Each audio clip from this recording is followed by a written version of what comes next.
अस्सलाम वालेकुम नाज़रीन, सरापर कज़ाब से मुखातिब है। दो तीन अहम खबरें हैं, लेकिन एक बड़ी परेशान कुन खबर है, और खबर यह है कि इमरान खान के गिर्द शदीद तरीन घेरा तंग किया जा रहा है और चीजें इमरान खान के हवाले से बहुत ज्यादा खराब होती जा रही हैं।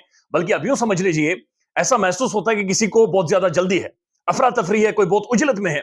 और वंस फॉर ऑल खान का वाला जो मामला है वो डील करना चाहता, डन करना चाह रहा है, और साइफर वाले केस में इमरान खान को सजा दिलवाना चाह रहा है। अब ये वो मामला है जहां पर बैनुल अक़वामी एस्टेब्लिशमेंट इसके अंदर शामिल है, जहां पर डोनाल्ड लू शामिल है, यानी अमेरिकन अथॉरिटीज, अमेरिकन उस वक्त की हुकूमत इसके अंदर शामिल है।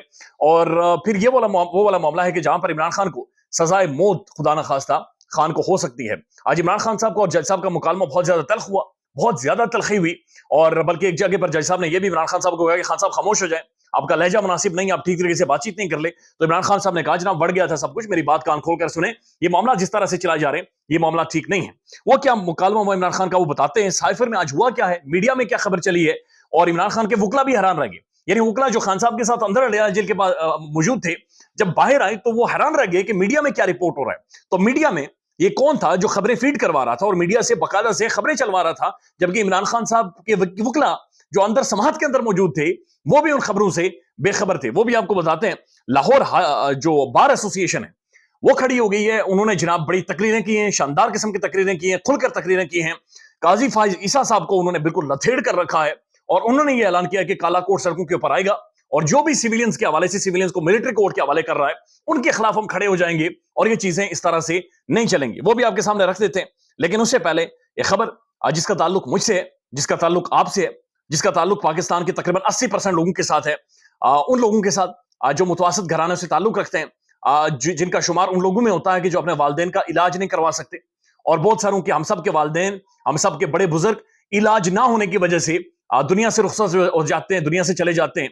खबर यह है कि सेहत इंसाफ कार्ड मुकम्मल तौर पर उसकी जो फंक्शनैलिटी है खत्म कर दी गई है। सेहत इंसाफ कार्ड अब बिल्कुल भी इफेक्टिव पाकिस्तान में नहीं रहा। किसी भी अस्पताल में आप जाएंगे तो ये कोई किसी काम का नहीं है, बल्कि इसके ऊपर भी कुल्हाड़ी चला दी गई है। पहली दफा ऐसा महसूस हुआ था कि रियासत मां जैसी है, जहां पर कम से कम मैं और आप 10 लाख तक का इलाज करवा सकते थे, लेकिन वो भी छीन लिया गया है। ये जो हाथियों की लड़ाई है, ये जो टकराव है, ये जो निजाम इस वक्त टकराया हुआ है खान के साथ, इसमें सबसे ज्यादा अगर नुकसान हुआ है पाकिस्तानी अवाम का नुकसान हुआ है। चाहे महंगाई बढ़ी है, चाहे जुल्म सितम हुआ है, चाहे ह्यूमन राइट वायलेशन हुई है, चाहे लोगों के बच्चे उठाए गए, बच्चे पकड़े गए, खवातीन पकड़ी गई हैं, उनके बच्चों को घर में यानी ज़हनी मरीज बनाया गया है। नुकसान पाकिस्तानी अवाम का हुआ है, और ये नुकसान हुए जा रहा है, और ये चीजें आगे चल रही हैं। लेकिन साइफर वाला मामला, उसमें सबसे पहले इमरान खान साहब का जो मुकालमा है वो आपको सुनवा देते हैं। एक तो वहां पर जो पब्लिक जाती है अडियाला जेल के अंदर, मखसूस किस्म की पब्लिक है, मखसूस किस्म के लोग हैं, जिनके बारे में रिपोर्टर ये कहते हैं कि हमें पता नहीं है कि नाम वो बाहर से आते हैं ना वो अंदर से बाहर जाते हैं, किधर से आते हैं किधर जाते हैं, ये लोगों की समझ से बाहर है। या तो वो जेल के अंदर लोग मौजूद हैं, या फिर वो कैदी हैं जिन्हें वहां पर लाकर बिठाया जाता है। मीडिया को बहुत दूर बिठाया जा रहा है, दरमियान में शीशा लगाया जा रहा है। और अब जो बहुत सारे साफी जा रहे हैं उनके बारे में इमरान खान साहब के वकला ये कहते हैं कि वो नॉन सीरियस लोग हैं, बहुत सारे नॉन सीरियस हैं, और हमें समझ नहीं आती कि वो रिपोर्टिंग के घर से आते हैं, अंदर बैठने के लिए आते हैं, किस लिए आते हैं। पहले इमरान खान साहब को और जज साहब का मुकालमा सुन लें। इमरान खान साहब ने जज साहब से कहा कि मैंने मुल्की और गैर मुल्की एस्टेब्लिशमेंट को बेनकाब करके जुल्म किया है, मेरे जुर्म में यह भी शामिल करें। हमारी ही हुकूमत को गिराया गया, हमें ही मुल्जिम बना दिया गया है, मेरी पीठ में छुरा घोंपा गया है, मेरी हुकूमत गिरी है, मेरी पार्टी खत्म की जा रही है, और मुल्जिम और मुजरिम भी आपने मुझे बना दिया है। यह कैसे हो सकता है जिसकी हुकूमत गिरा दी हो वही मुल्जिम हो? यानी मेरी हुकूमत खत्म की गई, मेरी हुकूमत का गला घूंटा गया, फिर मैं कैसे मुल्जिम हो सकता हूं?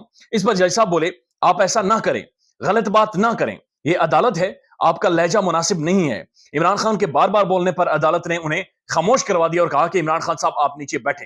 इमरान खान साहब फिर खड़े हुए, उन्होंने कहा कि नहीं, मेरे जुर्म में यह बात साबित करें कि मैंने डोनाल्ड लू और बाजवा साहब का नाम लिया है। ये मेरे जुर्म के अंदर शामिल करें कि जनाब ये मैंने जुर्म किया है कि मैंने इन दो शख्सियात का नाम लिया है। अब ये खान ने एक दफा फिर बैनुल अक़वामी एस्टेब्लिशमेंट को वहां पर ललकारा है, एक दफा फिर डोनाल्ड लू को उन्होंने ललकारा है कि जनाब डोनाल्ड लू और बाजवा साहब के बगैर ये मामला मुकम्मल होता नहीं है। और खान साहब अभी भी समझते हैं कि ये उस साइफर की वजह से इनकी हुकूमत गिरी है, और ये साइफर असल चीज है जिसकी वजह से खान को सजा दिलानी है। अब इमरान खान साहब के वकला जब अंदर थे, अडियाला जेल के अंदर थे, और समाज जारी थी, बाहर पाकिस्तान का प्राइम टेलीविजन के ऊपर यह खबर चली कि इमरान खान के ऊपर चार्ज फ्रेम हो गया है, फर्द जुर्म इमरान खान के ऊपर आयद कर दी गई है। यानी कि ये जुर्म इमरान खान साहब ने किया, ये उस इमरान खान के ऊपर आयद हो गया है, और इमरान खान साहब ने उसके ऊपर दस्तखत कर दिए, अंगूठा लगा दिया है, और अब ये बाकायदा से ट्रायल चलेगा, गवाहान पेश होंगे और अगला सिलसिला शुरू हो जाएगा। یہ خبر اب جو ہی میڈیا میں رپورٹ ہوئی تو اس کے تقریباً 15 منٹ بعد عمران خان صاحب کے وکلا سلمان صفدر صاحب اور ان کی جو ٹیم ہے باہر آتی ہے. ان سے جب صحافی نے سوال پوچھا کہ میڈیا میں یہ خبر چل رہی ہے کہ خان کے اوپر فرد جرم عائد ہوگی ہے, انہوں نے کہا کس نے بتایا جی آپ کو, یہ کدھر سے خبر آئی ہے؟ انہوں نے کہا جی ہم جیل کے اندر موجود تھے, کوئی فرد جرم عائد نہیں ہوئی ہے, عمران خان نے کوئی دستخط نہیں کیے, عمران خان نے کوئی سائن نہیں کیے, تو یہ باہر کون خبریں دے رہا ہے؟ بلکہ اس کے بعد جو عمران خان صاحب کے وکیل ہیں سلمان صفدر صاحب, وہ کیا کہہ رہے ہیں پہلے وہ آپ کو بتا دیتے ہیں. وہ کہتے ہیں یہ کنفیوژن ہے اور یہ کنفیوژن ہی ناانصافی ظاہر کرتی ہے. ہمیں نہیں پتا کہ جیل کے اندر کون لوگ آتے ہیں, سلیکٹڈ لوگ ہیں جنہیں باہر سے لایا جاتا ہے. میڈیا والے لوگ بھی کوئی بھی نقطہ نوٹ کرنے یا رپورٹ کرنے میں دلچسپی نہیں رکھتے. کبھی ایسا نہیں ہوا میرے 23 سالوں میں کہ پروسیکیوشن باہر آ کر یہ کہہ دے کہ ہم نے چارج فریم کروا چکے ہیں. یہ کورٹ ہے, اس کورٹ کے اندر میں بھی موجود تھا, باقی وکلا بھی موجود تھے, میڈیا بھی موجود تھا, کسی کے سامنے بھی چارج فریم نہیں ہوا اور کسی کے سامنے بھی فرد جرم عائد نہیں ہوئی, کوئی دستخط نہیں ہوئے, کوئی انگوٹھا نہیں ہوا, انگوٹھا نہیں لگا. تو میری سمجھ سے باہر ہے کہ یہ باہر آ کر میڈیا پر خبر کس نے دی ہے. اس کے بعد وہ کہتے ہیں کہ آج عمران خان مایوس تھے کہ انہیں انصاف نہیں مل رہا, یعنی سائفر والے معاملے میں کہ عمران خان نے کیوں بتایا کہ ڈونلڈ لو نے ایک سائفر لکھا, ڈونلڈ لو نے ایک خط لکھا ہے. آج عمران خان صاحب خاصے مایوس تھے اور انہوں نے جج صاحب سے بار بار یہ کہا کہ مجھے انصاف نہیں مل رہا, آپ مجھے انصاف دیں. انہوں نے کہا, سلمان صفدر صاحب یہ کہتے ہیں کہ بہت افراتفری ہے, بہت جلدی ہے, یہ 15-20 دن کا پروگرام بنایا گیا ہے, یہ عدالت کسی ایجنڈے پر کام کر رہی ہے. اب یہ عمران خان صاحب کے وکیل کہہ رہے ہیں کہ یہ عدالت کسی ایجنڈے کے اوپر کام کر رہی ہے اور یہ 15-20 دن کا یہ معاملہ ہے جس میں معاملات کو سارٹ آؤٹ کرنا ہے. یعنی کہ ایک روڈ میپ نظر آ رہا ہے, ایک پلان نظر آ رہا ہے, ایک منصوبہ نظر آ رہا ہے کہ پاکستان کے مقبول ترین لیڈر کو اسے فارغ کیا جائے. اس سے پہلے ذوالفقار علی بھٹو کے کیس میں بھی یہی کچھ ہوا تھا, وہاں پر بھی بڑا سپیڈی ٹرائل چلا تھا, بڑی تیزی سے معاملات چلائے گئے تھے. آج جسٹس قاضی فائز عیسیٰ صاحب اس ساری تاریخ کو درست کرنے کی کوشش کر رہے ہیں, اس جوڈیشل مرڈر کو درست کرنے کی کوشش کر رہے ہیں. لیکن آج جو مقبول ترین لیڈر ہے وہ جیل کے اندر بیٹھا ہوا ہے, وہ قاضی فائز عیسیٰ صاحب کو درخواستیں کر رہا ہے, لیٹر لکھ رہا ہے, خط لکھ رہا ہے, لیکن قاضی صاحب آج کے واقعات کے اوپر نہیں دیکھ رہے لیکن ماضی میں جا رہے ہیں. تو اب یقین کریں کہ جب بھی مورخ لکھے گا, جب بھی آنے والے ٹائم میں تاریخ لکھی جائے گی تو عدالتیں ایک دفعہ پھر شرمندہ ہوں گی, عدالتوں کے سر ایک دفعہ پھر جھکیں گے. اب لاہور ہائی کورٹ کی لاہور بار ایسوسی ایشن, ان کے جو پریزیڈنٹ ہے انہوں نے ایک تقریر کی ہے اور رابعہ باجوہ نے بھی تقریر کی ہے. لاہور جو بار کے پریزیڈنٹ ہیں ان کا کیا کہنا ہے؟ وہ یہ کہتے ہیں کہ جب تک کالا کوٹ ہے کسی کی آواز بند نہیں ہونے دیں گے. آپ وہ قاضی فائز عیسیٰ صاحب کے بارے میں کہہ رہے کہ قاضی فائز عیسیٰ صاحب نے بددیانتی اور چھوٹے پن کا مظاہرہ کیا ہے. قاضی فائز عیسیٰ صاحب کو چیف جسٹس کہتے ہوئے شرم آتی ہے. آپ کی چارج شیٹ تیار ہے, ہم نے آپ کو بچایا تھا جب آپ کے لندن میں فلیٹ نکلے تھے. یعنی قاضی فائز عیسیٰ صاحب کے لندن میں جب گھر اور پراپرٹیز نکلی تھی تو یہ لاہور جو بار ہے اس کے پریزیڈنٹ یہ کہہ رہے ہیں کہ ہم نے آپ کو بچایا تھا. اس وقت یہ کالا کوٹ آپ کے سامنے کھڑا ہوا تھا اور آپ بڑی تقریریں کر رہے تھے اور اصول والی تقریریں آپ کر رہے تھے, لیکن آج آپ خاموش ہیں. آج آپ نے جوڈیشری کا قتل عام کیا ہے.